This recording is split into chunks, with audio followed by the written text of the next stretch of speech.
Hey there, welcome. You're listening to The James Show. I'm your host, James Parker, News Talk 820 WBAP, and now on FM at 93.3. Tomorrow is Super Tuesday.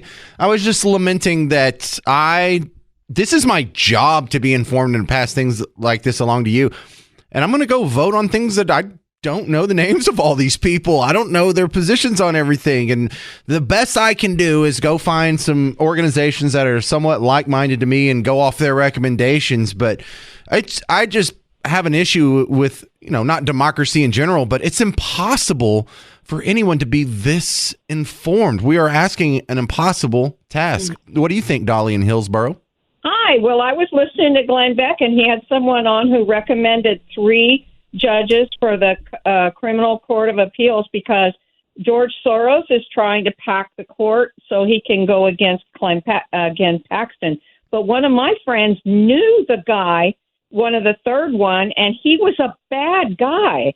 So the ones that are recommended are David Schneck, Gina Parker. Now, the other girl in her race is also got Parker in her name, so you have to be careful. Gina is the one. And Michelle. Nothing wrong with that. Nothing wrong with a few Parkers out there running things. You think I have a problem with that? Yeah. Of course not, James Parker. And Michelle Slaughter. So that made me look at the other guy, a court of Supreme Court, and it's John Devine. And she also knew him personally for decades. So this is a really good list for people who don't know anything about judges. Yeah, that's about as close as I can get is find someone that I trust. I mean, I don't trust Glenn Beck with my life, but I trust him more than I would trust most of the pundits out there. So yeah, the one I'm leaning on, I guess, is just full discovery here. Texas Scorecard put together a nice little list for me. I'm fans of theirs, but that's as good as it can get, though. Thank you for calling, Dolly. I want to tell you about something that happened to me this weekend. I've never been before on a 5K. Out in Bugtussle, they have the big 15K/5K. The serious people run the 15K. I couldn't run 15K unless you paid me $1 million, then I would fight through it. I could barely get through a 5K. But I'd never been to one before. Why? Because I hate running. I only exercise in order to be ready for when the revolution comes and Texas secedes, and I got to fight off people from the Red River or wherever they're coming from. Really, it's just for reasons of vanity. But I had to run a whole lot growing up. I played soccer in high school and college, and I swore to myself, I'm never doing this again. This is dumb. But I have a wife who, after she had 4 kids, wanted to get back in shape. And because I'm a supportive husband, I've run with her quite a bit over the last few years.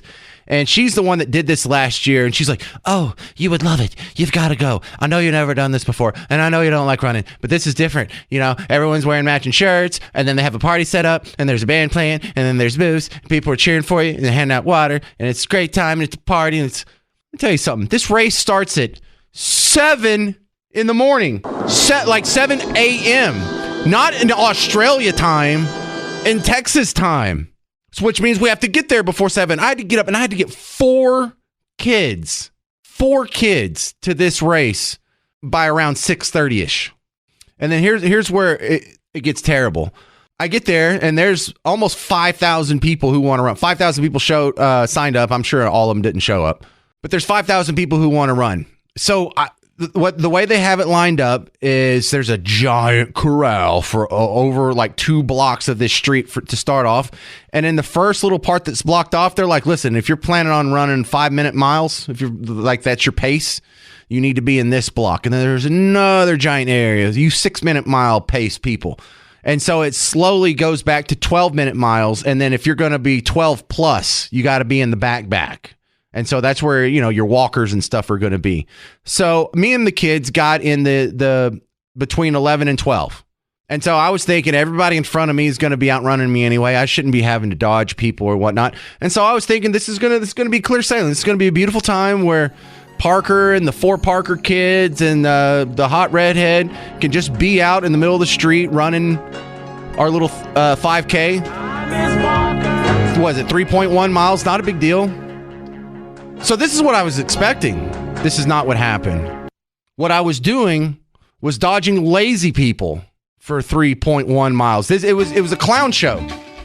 We didn't get a quarter of a mile into the race to where people started walking. And you don't have like the widest streets possible to be running on here. So you're having to go like in and out and left and right. And there's like a row of 4 of them, and they're just chatting and walking and having a good old time. And I didn't expect anyone to take it serious like we're a bunch of professionals here. But if you're walking after the first quarter mile, what are you doing in the 8 minute mile pace? What are you doing in any pace in front of me? And so I got madder and madder and madder. 1 mile in the race, I'm still having to dodge lazy people. 2 miles into the race, there's still people walking. And I don't have any disdain for people who are overweight. I'm overweight. We're all overweight. We're all a little fat. So I'm not making fun of fat people. But if you are as wide as you are tall, maybe a 5K isn't your thing. Maybe you definitely should have gotten in the 12 plus pace corral behind me. But the fact that I was dodging these people all the way up till about the last 10th of a mile when I didn't have to dodge anybody, I was so furious. Why? How? Because they didn't let everybody go at once. They would let them go, and then you'd wait 2 minutes, and then the next group would go, and wait 2 minutes, next group would go. And so now I'm doing math in my head. I'm like, this person, to still be in this race, walking, had to have walked from the very beginning and had to have been in like the 6 minute mile group. It made me furious to dodge all these people. And by the way, for the Parker Family Championship, I won. I beat all 4 of them kids and Miss Parker. Thank you very much. And then there was like a party, but there was a party. We got done at 8 in the morning. I'm listening to a band. I know. I'm in line for a beer. Here's what you do. You just crush 5 beers before 10 o'clock. Then you let the wife drive home and you take a nap. Ruined my entire Saturday. Unless you're really into running, don't do a 5K. If you're going to walk, don't do a 5K. Well, we're raising money for a good cause. Just give them the money. Just give them the money, get your T-shirt, and get in the back. This is The James Show, News Talk 820 WBAP, and now on FM at 93.3.